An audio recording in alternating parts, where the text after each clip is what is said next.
Welcome to a great conversation coming from Women's Health Loddon Mallee to celebrate International Women's Day 2018, where we are looking to see how we can continue to press for progress.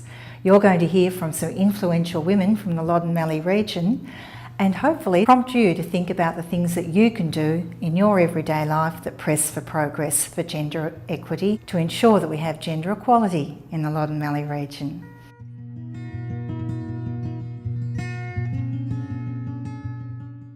Hi, my name's Sue Clark and I've been asked to introduce myself and I'm wondering which hat I should put on.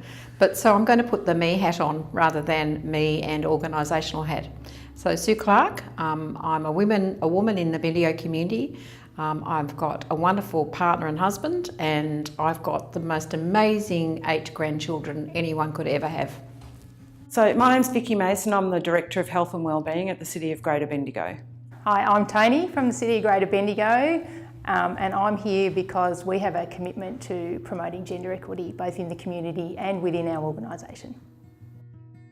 I'm Marnie Jill from Women's Health Loddon Mallee and I'm a health promotion project worker and I work in the portfolio of preventing violence against women.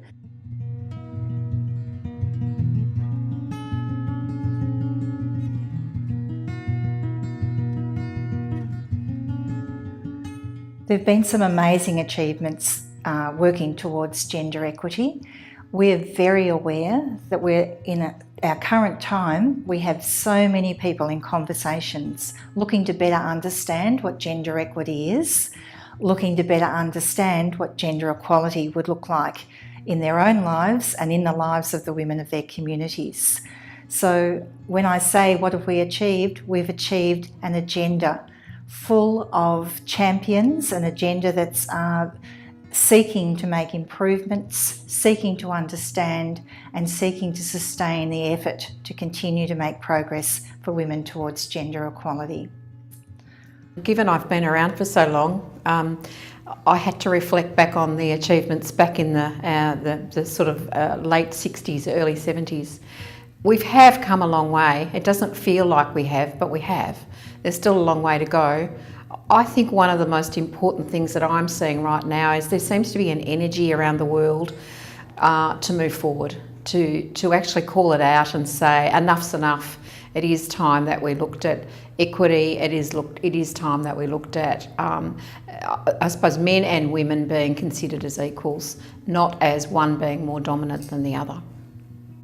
I can remember marching the streets in Melbourne and all that stuff, and there seems to have been a huge gap between that activity and action, and perhaps in the last 5 years I've started to see it come back with young women and men saying, nah, this is not good enough, and that's really inspiring for me. So I think the important achievement at this stage is the fact that we're even talking about gender equality. So it's been a bit of a journey. With my background from health, we started the journey talking about prevention of violence against women, and that was a very difficult conversation to have, and a lot of people many years ago weren't engaging with it. But now we're moving on to prevention in its pure sense, and we now know, thanks to our watch and Vic Health and a range of other work, that the important thing to talk about is gender equality. So I think the fact that people are having the conversation is fantastic. Like most things, there are leaders and there are laggards, but we've got some leadership starting to emerge around gender equality across society, and hopefully they will bring everybody else along with them in time. Okay, one of the big things I've seen is that we're actually talking about gender equity now, and it's no longer being seen as a women's issue only, particularly in the context that the gender difference is what makes us all better together. I've also seen that we have really visible women leaders now, and that what they bring to leadership is being valued because they're women, not despite the fact that they're women. The other great thing I reckon we have now is that national women's sport competitions are being promoted and televised, and young girls get to see that and think that they can do that too. I think a lot of girls are breaking down the gender stereotypes now and doing things that girls once were considered not able to do. So I think more girls will have an opportunity to reach their full potential in life, because they're not limited by gender stereotypes as much. And we're seeing that in lots of examples. So women are represented more in sport and playing footy, more women are becoming leaders, as many women or more women are tertiary educated. What we need to work on now is the gender pay gap, I think.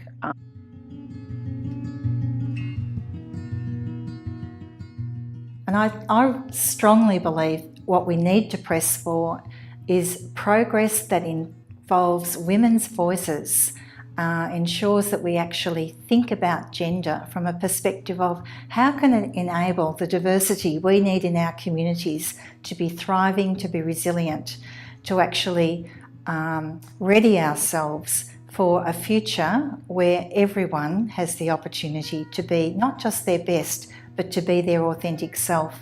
So Press for Progress has brought many people together in terms of what those actions could be. We're particularly delighted with Women's Health Loddon Mallee that through our partnerships we've been able to understand that local governments wish to be part of that work through their municipal health and wellbeing plans, and in turn the partners that wish to work on that sort of outcome within their communities. So I think it's a journey. It's not a journey that's going to finish overnight. We need to keep the pressure on. And by we, I mean the women, the young girls, but also the blokes. It's important that as a whole community we see this as an issue that has to just move on. We can't stop. What will progress look like? I think, you know, when my grandchildren and granddaughters particularly are growing up, but not forgetting my grandsons, I don't want to see them have to have the same battles about pay rates and whether they get promoted or they don't get promoted, or whether they're ostracised because they happen to be a girl rather than a boy. That's what I hope will happen. I just think that the journey is a long one and we just cannot take the pressure off. We have to keep saying enough is enough. It's time to move on. It's time to make a difference, and it's time to make it happen. So I'd like to see the conversation expand, and I'd like to make the conversation more comfortable for men and women. So I think some people are quite challenged by the conversation, and I think in some cases men don't know how to engage with the conversation, and some women find it difficult as well, perhaps potentially older women, women in more cultural relationships. I think there are some groups within our community that are still struggling to start the conversation, and we need to help them to do that. I absolutely want to see more women in leadership, so that it reflects both our communities and our organisations. I'd also like to see that both women and men recognise that having a family isn't a barrier to career progression, and that both women and men feel comfortable accessing flexible working arrangements and sharing parenting. I think it's really important that women who are in leadership continue to support other women and share both their challenges and successes so that we know what that looks like. It would also be great when we go to conferences to see the list of guest speakers reflecting gender equity. There's an opportunity to think about areas that are traditionally dominated by women, like education and healthcare, to really value what people do, let them know that, and also pay them accordingly. I'd like to see more investment in programs and sustainable programs that prevent violence against women, and ultimately those programs try to address gender inequality, and I think that'll have good outcomes for the whole of society.